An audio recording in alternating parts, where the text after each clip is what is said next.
Welcome back to our YouTube channel, ladies and gentlemen. Thank you, as always, for your continued support. Ladies and gentlemen, politics is a very dirty game, and I want to caution you never to trust any politician. A few months ago, the Siaya governor, James Orengo, had a very strong position against William Samoei Ruto. And Orengo has been consistently opposing the move by Raila.Tuju to join William Samoei Ruto. And he said that William Ruto is a passing cloud, William Ruto is corrupt, William Ruto is unsellable and unelected. Come 2027, he maintained that William Ruto can never defend his seat. Orengo maintained that Ruto killed their people during the Azimio protest and subsequently in the Gen Z's protest. And according to him, he was not going to blink. His move caused a very big strife and a very big rift between him and the other ODM brigade led by Raila's brother Burudinga and the ODM cabinet secretaries led by Opiyo Wandayi, who leads the energy, and of course John Mbadi.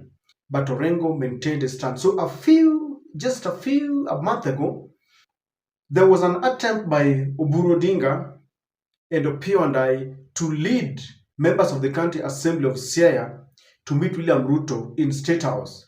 But this backfired because there was division among the County Assembly members.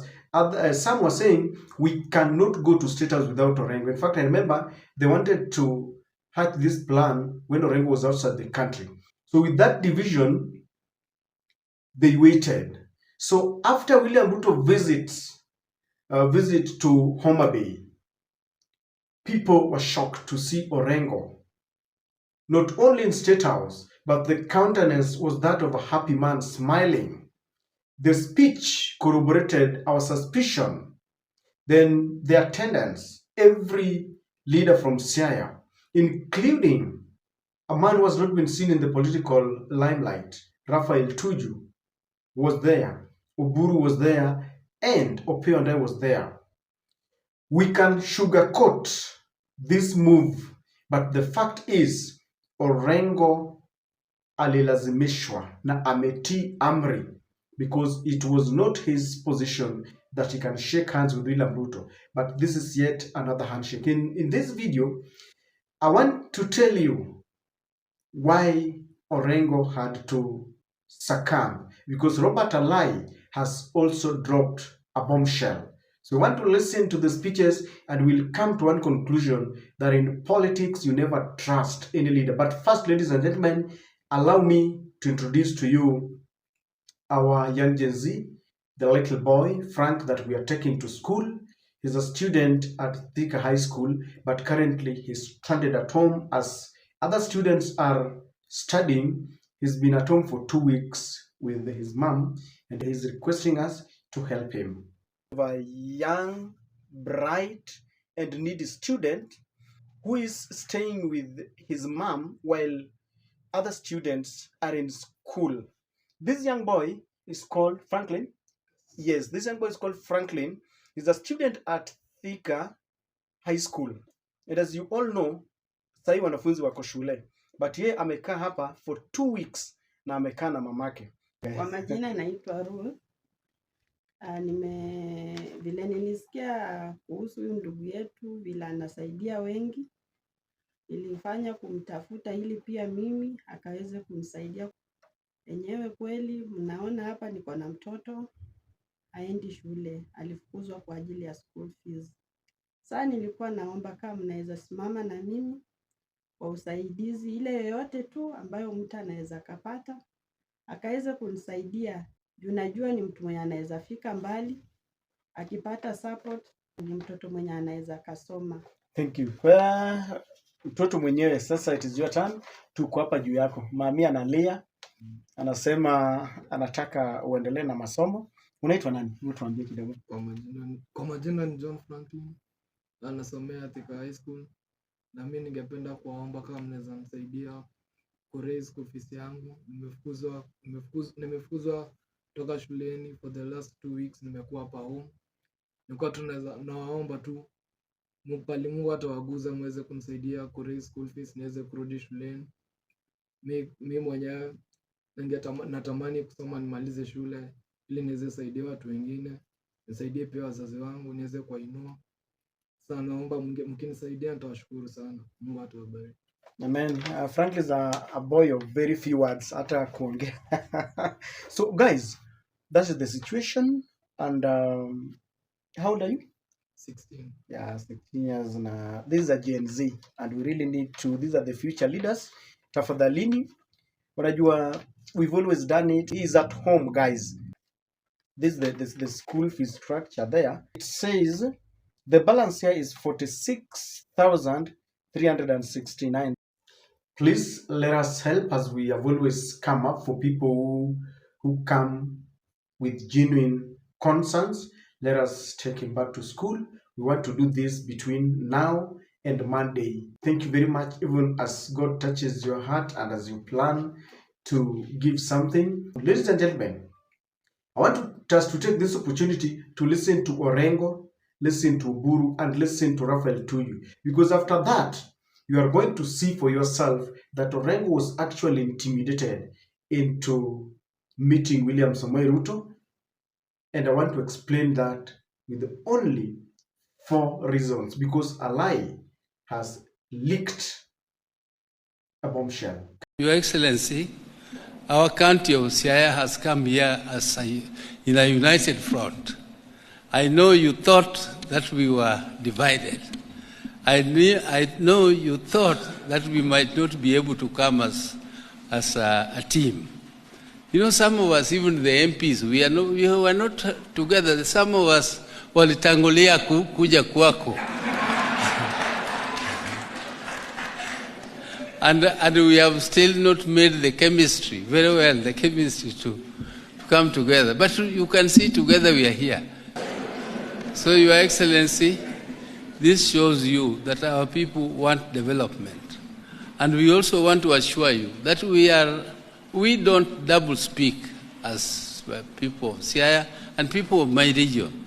When we say one thing, that is what we mean, and we don't mean anything else. If we say we are in broad-based government, we are in broad-based government, we are working, and the principles have been established. So this is not time for us to be talking too much. Let us work. Let us work and work together. Because development fears noise. This thing called capital is a flighty bird, and it can fly from you and land elsewhere very easily, because there are many people who also want the same things you want. So let us just concentrate and do what is necessary. But I want to request the people of Siaya that there's something we should not take for granted in this country, and that is the peace and stability that enables us even to talk about the development agenda that we have here today. And I'd like to congratulate His Excellency the President, of course, congratulate Prime Minister Raila.Tuju for the very, very positive step that the two of them have taken to make us be where we are today. I don't take it for granted, because I know that out of the 10 failed states in the whole world, 6 are in our region. So it's very easy for us to make a lot of noise, to say a lot of things in funerals. Please, this is a window of opportunity. Let's focus. Out of 175 facilities in Siaya, we have registered 163 facilities.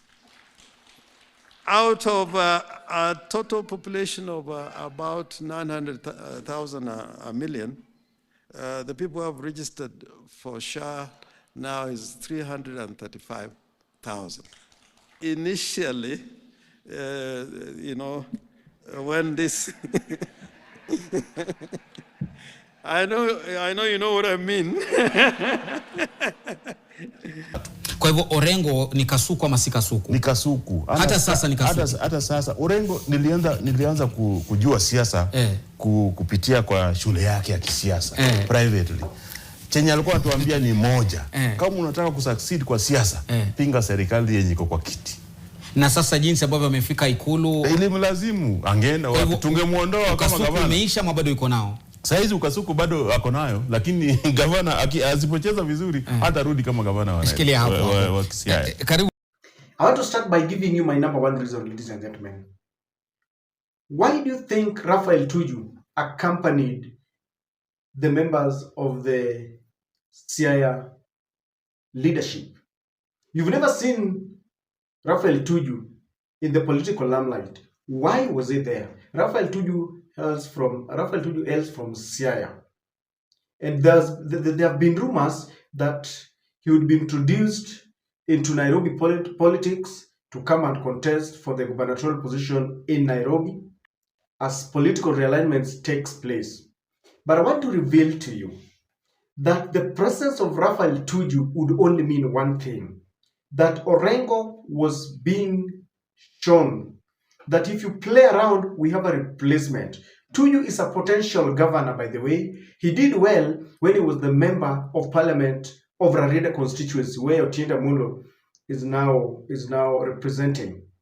So by introducing Raila.Tuju, I'm sure Orengo is being told, that is an indirect, a coded language, a coded message that here we have your replacement, and it is not a must that you be the governor of Siaya. And if you think otherwise, please challenge me, because Raila.Tuju has just been, brought in. Wameenda wakamtafuta mali alikuwa. There's a time he got an accident, he has had some court cases, but now from today henceforth, Orengo will never turn right or left. I can assure you. So the number one reason why Orengo had to succumb asalimu amri ni kwamba wamemtafutia replacement, a very potential replacement. Talk to anyone from Siaya, they will tell you Raila.Tuju is that cool, eloquent guy, but his development record is also unquestionable. That is the first reason why Orengo had to meet William Ruto. Of course, I understand that they must have had some meetings when William Ruto was in Nyanza, and maybe when they met in Homa Bay, something of the sort. Number two, there was a serious threat of impeachment. That is why Robert Alai is telling you ya kwamba kama hangecheza kama yeye wangempeleka nyumbani. Let me tell you, it was by the grace of God that Raila did not want to get into the mix. In fact, I understand that it is Raila who played a part when people like Uburu wanted to lead a delegation to Statehouse in the absence of James Orengo. But Raila blocked that move, it is being said so. But if today Raila would sign and say Orengo must go, I can assure you, Orengo will go. There is a very serious impeachment threat. Wanaweza kataa tu, utaona members of the county assembly wengine watakataa because some are very close to the governor, wakitaka kuenda mahali Orengo anapatia pesa. But so if Raila decides that Orengo is going, he will go. And mahali ilikuwa imefika, Raila has decided that they're working with William Ruto. They have affordable houses and the goodies. So that impeachment is also another thing that was really coming. I think so. Number two,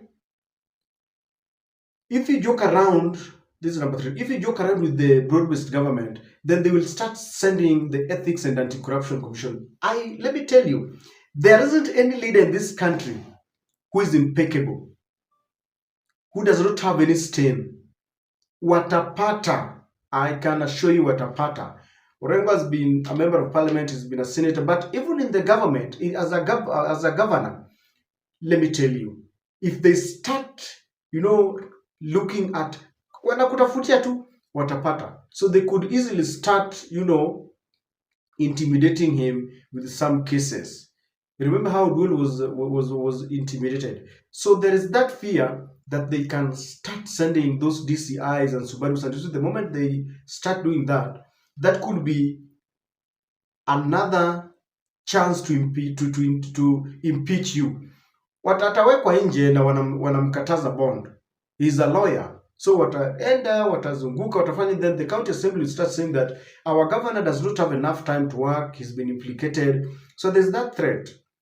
The final one is that Orengo could be denied a ticket.